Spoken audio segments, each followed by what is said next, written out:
Excuse-moi, je suis désolé, je voulais pas. Je dois répondre, excuse-moi. Oui, allô? Oui, allô, patron, comment allez-vous? Je vais très bien, je vous remercie. Mais que me vaut l'honneur de votre appel? Oui? Je pense pas, non? D'accord. Oui? Attendez, comment ça? Virer, moi? Virer? Ah, les hommes, les femmes, les enfants. Quelle drôle de petites bestioles que sont tous ces êtres. Des humains. Ils savent aimer, sont tout angoissés ou anxieux, flétris ou craquelés. Ils sont un coup à droite, puis à gauche, ça les amuse. Et ils s'amusent à ne plus rire que des larmes, tant ces petites choses sont sensibles. Mais, avec des éclats du cœur et des rejets de l'âme, ils se sentent les os troués, et le moindre sanglot étouffé est très lourd. Mais d'un coup, sans raison, une illumination, un souffle ardent qui les éveille et nous élève, nous soigne de toutes les peines et de tous les regrets. Oui, ce sont l'amour, la passion, le bonheur et la simplicité des actes qui font notre force incommensurable à nous, petits êtres.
Bon, traverse la rue, tu trouveras du travail.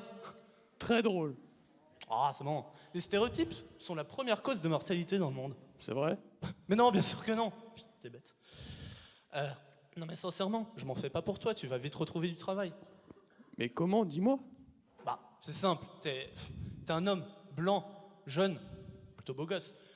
T'as des diplômes du côté de ta famille, bon, ça va. Je m'en fais vraiment pas. Tu vas retrouver du travail. Mais c'est quoi le rapport?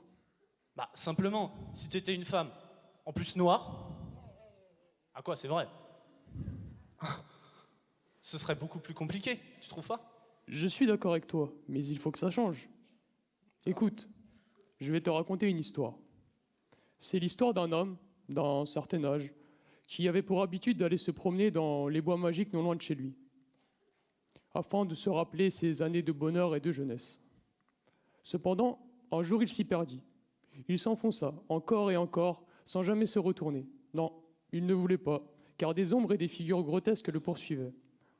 Il les repoussa, tant bien que mal, et avançait, de murs de fer, entouré de murs de feu et de ténèbres qui s'élevaient comme un oiseau de printemps.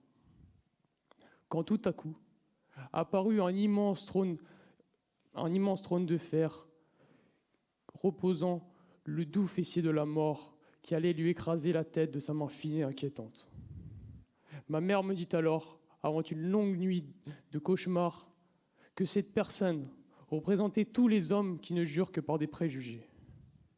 Alors, c'est ainsi. Mais par chance, je connais la fin de cette histoire. Avez-vous déjà sonné aux portes du mal? Si vous ne savez pas, c'est que c'est le cas. Mais comme beaucoup, ne vous inquiétez pas. Mais sonner une dernière fois devant vous pour libérer le monde de cette emprise chaotique. Écoutez maintenant le sort des honnêtes et des bons qui subissent les actes des impurs. Dans la nuit, près du ruisseau, buvait un faon. Les petits bruits berçaient chaudement la brise. Au loin, les vents toussaient, crachaient l'or qu'on aiguise. Une épaisse fumée cloîtra l'œil, l'arrachant. Dans la boue, dans le sang, les feuilles goûtaient d'eau. Ces tambours haletants touchant ce corps frappé et revenant perdus par le vent plus glacé. Un éclair trépassant, une foudre, un fardeau, une explosion, puis rien. Le vide embaumé d'or remplissait la maison. De tous côtés coururent la peur, l'angoisse, les crânes mous de brûlure. Elle lui dit « Jamais tu n'auras mon pardon, mais plus jamais, roi du froid, et la vengeance en âmes imbues portera la fin digne. » Si seulement une nature passionnée nous montrait le chemin. Et vous, tous, qu'allez-vous faire de ça maintenant? Rester là, sans rien faire? Ou commencer à vous bouger pour faire changer les choses? C'est comme vous voulez, mais si vous le faites, vous ne serez pas traités comme des animaux. Vous ne vous sentirez pas le corps lacéré chaque fois que vous vous réveillerez le matin. Et enfin, on discernera peut-être votre cœur. Alors, battez-vous pour quelqu'un que vous aimez, pour un parfait inconnu ou pour vous-même. Battez-vous pour la liberté.